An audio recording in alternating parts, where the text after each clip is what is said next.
Bienvenue à la capsule Le Parcours Inspirant. Fait qu'aujourd'hui, on a une invitée spéciale. Shaima, comment vas-tu? Ça va bien. Ça va bien.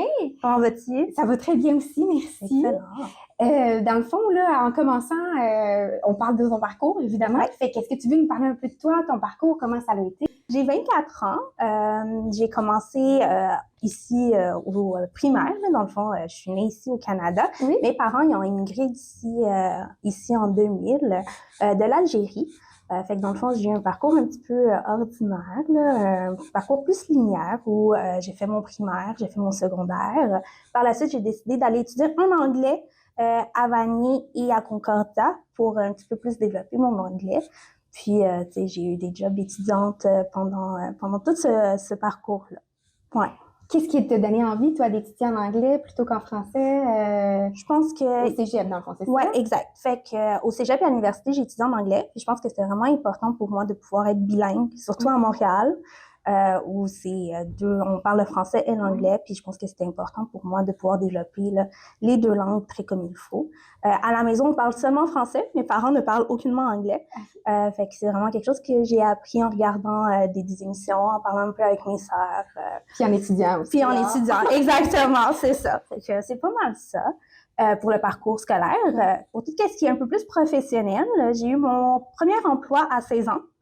Ouais, fait que depuis que j'ai 13 ans, j'ai commencé à faire des cours de natation. J'ai eu mes cours de sauveteur national et mes cours de moniteur. Fait que dans le fond, c'est pas mal ça. J'ai eu mon premier job dans une piscine en tant que sauveteur et monitrice de natation. Après, il y a eu la COVID en 2020. On s'en rappelle tous. La COVID.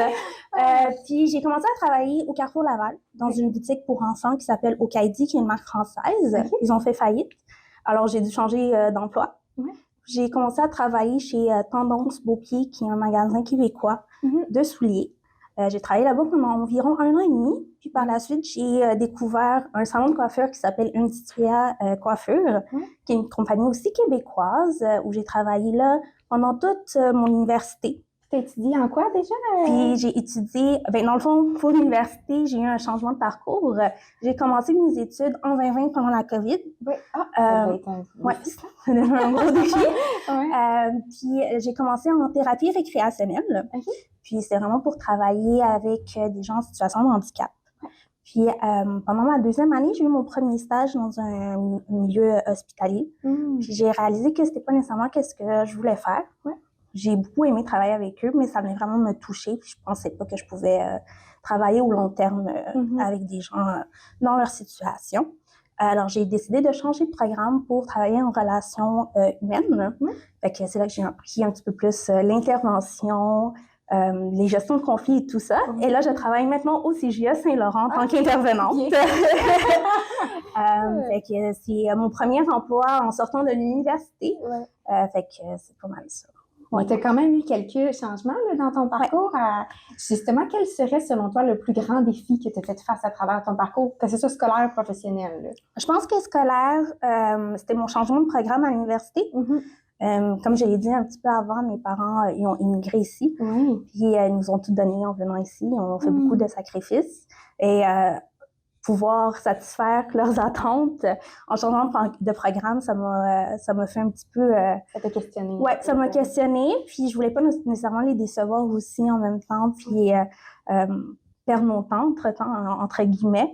Par contre, j'ai quand même réussi à finir mon université en 3 ans, même avec le changement de programme. Ouais. Fait que j'ai pris des sessions de 5 cours. Je recommande pas. Je recommande pas les grosses sessions, mais j'ai réussi. Fait que c'était pas mal ça mon plus gros défi. Un autre petit défi que j'ai eu, c'était aussi le changement de langue quand j'ai commencé à mon cégep en anglais. C'était un petit peu difficile de pouvoir bien comprendre mes cours, fait qu'il fallait vraiment que je fasse beaucoup d'efforts pour pouvoir avoir une bonne moyenne et tout. Mais par contre, ça m'a ouvert tellement plus de portes par la suite. Ben oui, parce que parler en anglais ou étudier en anglais, c'est deux choses complètement différentes. Fait que tu as appris un deuxième langage quasiment. Exactement. Fait que quand j'ai étudié en anglais à Vanier, mon programme c'était Child Studies. Fait que dans le fond, on faisait tous les cours de psycho, les cours de sociologie, d'anthropologie, tout ça. Tout ça était en anglais. Ouais. Fait que déjà, c'est de la nouvelle matière en sortant du secondaire à apprendre. Puis là, l'apprendre en anglais encore plus. Fait que mis un défi de plus. Je me suis mis un défi de plus, mais ça s'est super bien passé, puis j'ai vraiment adoré ça. Puis justement, là, tu parles de 2 défis, celui du changement de carrière, celui d'étudier en anglais. Y a-t-il des ressources que tu as utilisées, des outils qui t'ont vraiment permis de passer à travers ces défis-là? Oui. Quelque chose que j'ai vraiment adoré à Concordia, c'est qu'il y a beaucoup de ressources qui sont offertes aux étudiants, qui sont gratuites. Pendant ma 2e année d'université, jusqu'à la fin, fait que les 2 dernières années, j'ai eu accès à une psychologue gratuite. À l'école directement. À l'école directement, où elle a pu m'aider avec tous les changements, avec l'anxiété qu'un étudiant a, avec aussi le stress de performance et tous les changements qu'on vit dans la vingtaine. Fait que ça m'a beaucoup aidé. Ils ont aussi beaucoup d'autres ressources à Concordia dans ce qui est aide alimentaire ou même soutien pour les enfants, les enfants aussi, mais aussi pour les étudiants. C'est vraiment super.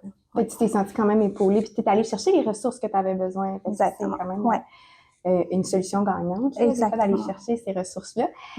Qu'est-ce que tu dis, à travers ton changement, tu avais des questionnements, qu'est-ce qui t'a permis de persévérer à travers ça? Est-ce que c'est les ressources ou il y avait autre chose que tu dis, ça m'a permis de persévérer, que ce soit des qualités personnelles ou... J'ai toujours été très persévérante. Quand j'étais au primaire, j'ai été diagnostiquée avec la dyslexie.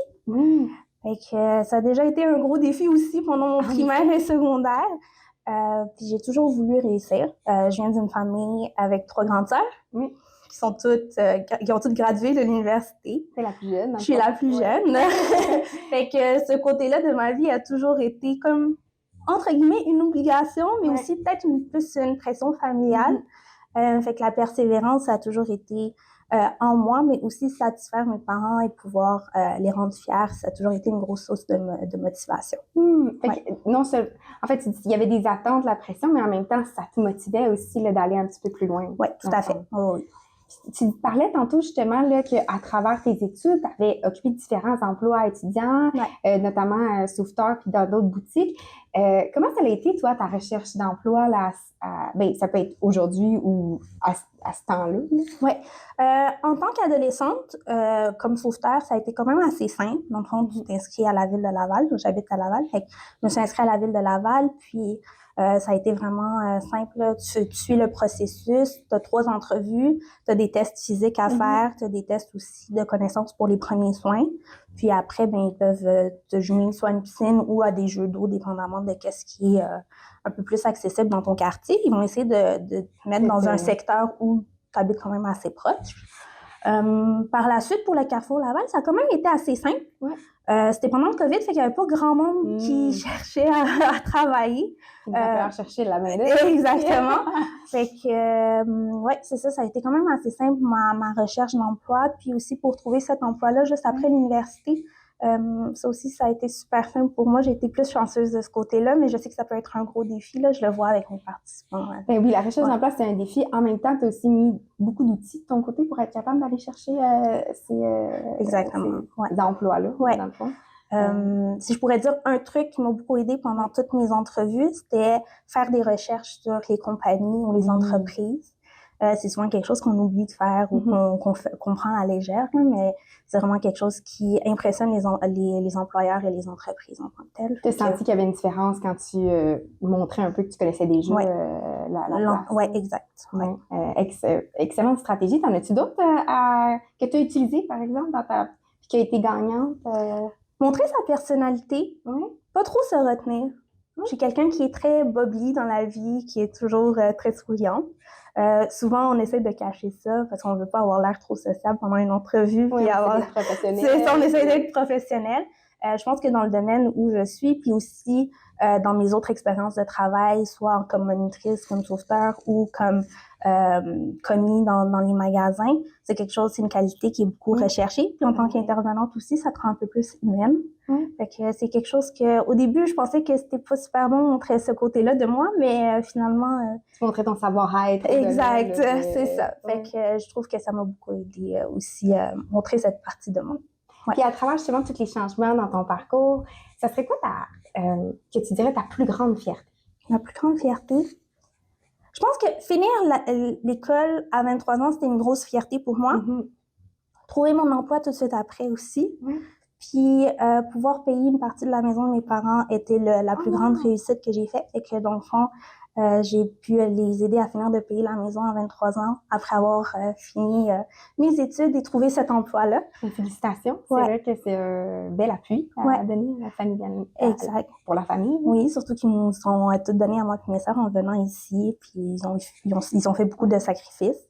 Fait que c'était une grosse réussite pour moi pouvoir leur offrir ça. Ça parle aussi de tes valeurs là, à travers ça. Oui. Puis, dans le fond, là, admettons que tu pouvais parler à la jeune Shaima, est-ce que tu aurais des conseils à lui donner justement par rapport à ton parcours, son parcours, en fait? Être plus confiante en elle. Oui. Ouais. Se faire confiance. Ne pas avoir peur de faire des changements. Mm-hmm. C'est correct de faire des changements puis de se questionner. Ça fait partie de la vie puis c'est comme ça que tu apprends à te connaître. Ben, en fait. Puis t'apprends sur toi, puis après, tu es capable de faire un choix qui est basé sur tes valeurs, puis qu'est-ce qui t'intéresse vraiment. Fait que tu dirais justement de ne pas avoir peur d'avoir confiance en soi, confiance à son parcours. Ouais. Fait que j'imagine, je te pose la question quand même, là, si tu pouvais changer quelque chose dans ton parcours, est-ce que tu ferais un changement ou tu le garderais tel quel? Je pense que je pourrais le garder tel quel. Oui. Une chose que j'aurais peut-être fait, c'est peut-être changer de programme un peu plus tôt. Mm-hmm. J'ai quand même attendu à ma 2e année pour changer de programme à l'université. Mais j'avais quand même des doutes pendant ma première et 2e session qui étaient pendant la première année. Je me suis pas assez écoutée de ce côté-là. Ouais. Tu avais des doutes, puis là, tu t'es dit, je vais quand même persévérer. Exact. Dans ton côté persévérant. C'est ça, exactement. Admettons que tu avais à te projeter dans 5 ans. As-tu une idée un peu de où est-ce que tu te vois? Oui, en ce moment, je suis en train de faire un certificat en ressources humaines. Oui, on continue l'école. On continue l'école. Je pense que dans 5 ans, j'aimerais ça peut-être occuper un poste de coordonnatrice ou de gestion, soit dans un organisme ou dans une entreprise. Je trouve que c'est quelque chose qui reste dans la lignée. On est quand même un Carrefour Jeunesse-Emploi, on travaille dans l'employabilité. C'est un petit peu un autre revers de médaille où c'est moi qui vais peut-être plus embaucher les gens, coacher les gens, chose que je fais déjà, mais pouvoir aider les gens à trouver un emploi puis les voir grandir dans une compagnie. Souvent, c'est ça que dans les ressources humaines, c'est un gros plus qu'on peut voir, là, l'évolution des employés.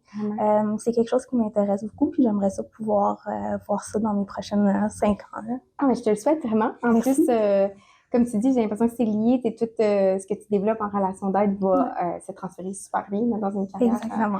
Gestion, coordination, ouais.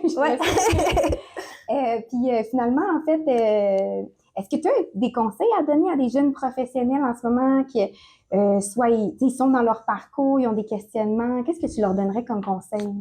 Se faire confiance encore.